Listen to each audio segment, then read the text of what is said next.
with the first phases in Hong Kong. And we've started in California with Guardians of the Galaxy Mission Breakout. But we've got definitely more on the way. So what are these spaces we're creating? Well, to start with, we really wanted to create environments where all of the Marvel characters and stories could live. So finding a way to kind of bring them all together.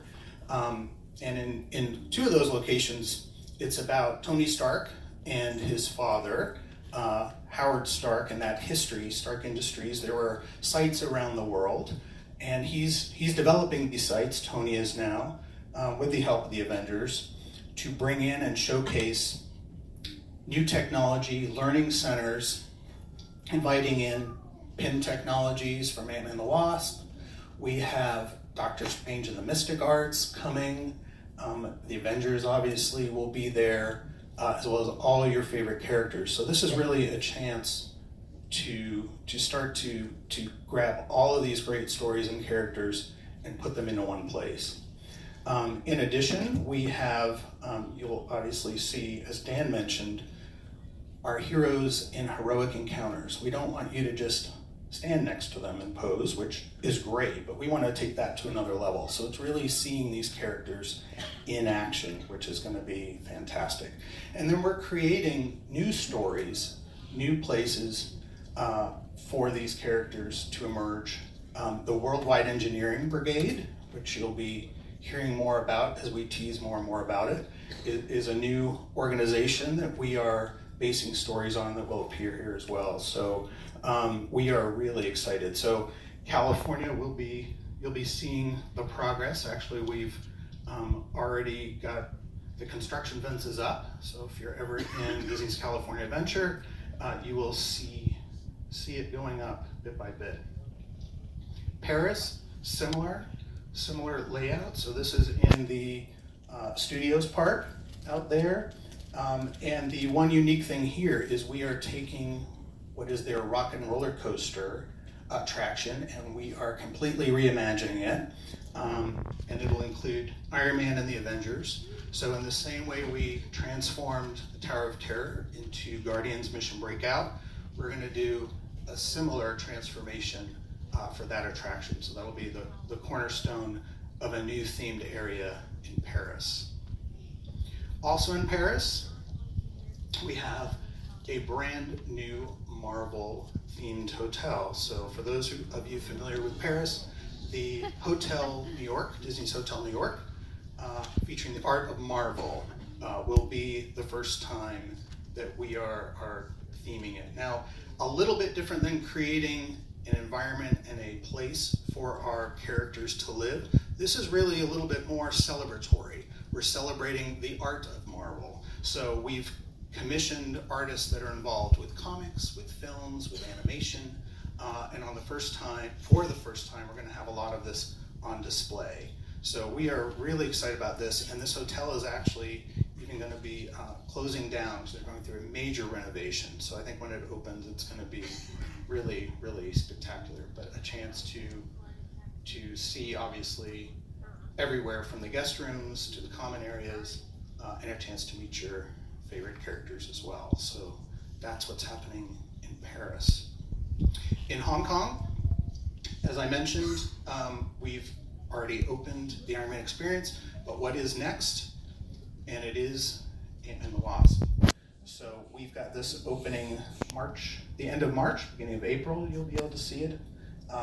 Brand new attraction, and we have some artwork here that was released showing the exterior, the interior queue, and then just yesterday, hot off the presses, we released a video that talks about the attraction that was released to the press. So I'll share that with you. That gives a great description of what this attraction is going to be all about.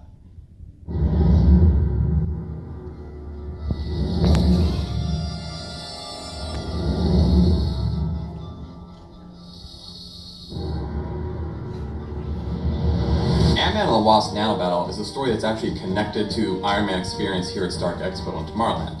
In that attraction, Hydra's attacking Stark Tower in downtown Hong Kong to steal the arc reactor. Nice work! Not only is Arnim Zola attacking the Stark Tower, he's also infiltrating SHIELD Science and Technology Pavilion here at the Expo. The SHIELD Pavilion has a data core full of SHIELD's most valuable technology research, and Arnim Zola, the former Red Skull scientist, is attacking the pavilion to steal that information. As guests enter the pavilion lobby, they'll realize that a lot of the building has gone off. All of the exhibitions of the day has been cancelled. The pavilion is under attack by Zola and his army of Swambots. Iron Man calls Ant-Man and the Wasp there because of their unique ability to shrink down and go inside these bots to blow them up from the inside. Unfortunately, there's thousands of those bots, so even Ant-Man and the Wasp needs a little help. They're going to call on our guests to help them to slow down the waves of bots so that together we can all save the data core. Throughout the entire attraction, guests will see unique elements related to Hong Kong culture. Going into battle, guests will be aboard the Defense Assault Ground Lord, otherwise known as the Dagger. It's a specialized personnel carrier developed right here at the SHIELD Science and Technology Pavilion. And then they're going to be issued an EMP blaster. This is an electromagnetic device that allows them to disable Zola's bots when they hit them right in the weak spots. Guests will, of course, be helping Ant-Man and the Wasp to defeat Zola, but they'll also get to have fun competing with each other. At Walt Disney Imagineering, we really want to craft a cinematic experience. So we use our latest 3D technology to create the highest fidelity show set we've ever created for an attraction like this.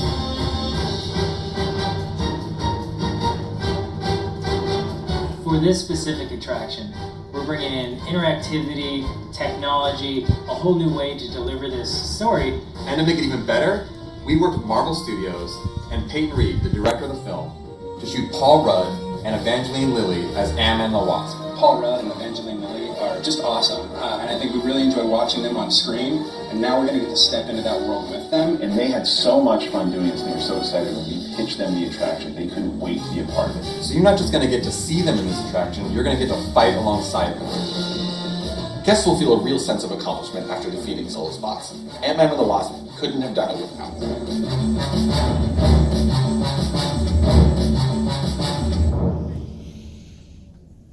So just a couple months away.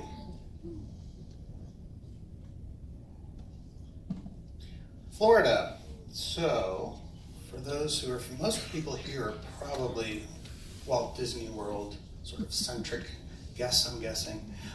So we are launching in a huge way at Epcot, a brand new Guardians attraction.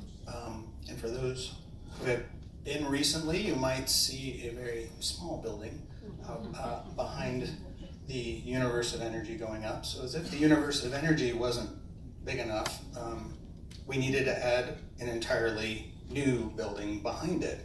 So what's really great about this attraction is it's going to be brand new technology that we're working on that is a coaster, but allows us to point guests in the direction of where we want them to look while they're riding the coaster, so we can tell a much better story because we get to control where you're looking and how you're watching.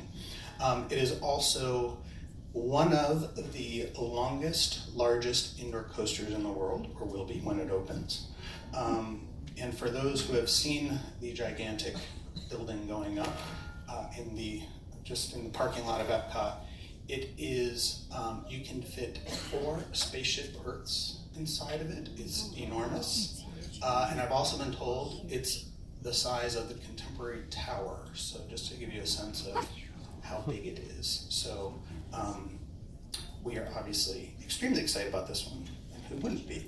So it's going to be really, really great. So you'll be hearing more and more about this as the months go on as well. So that is generally what is happening in the portfolio. So as I mentioned, though, what I'd like to do is go through a little bit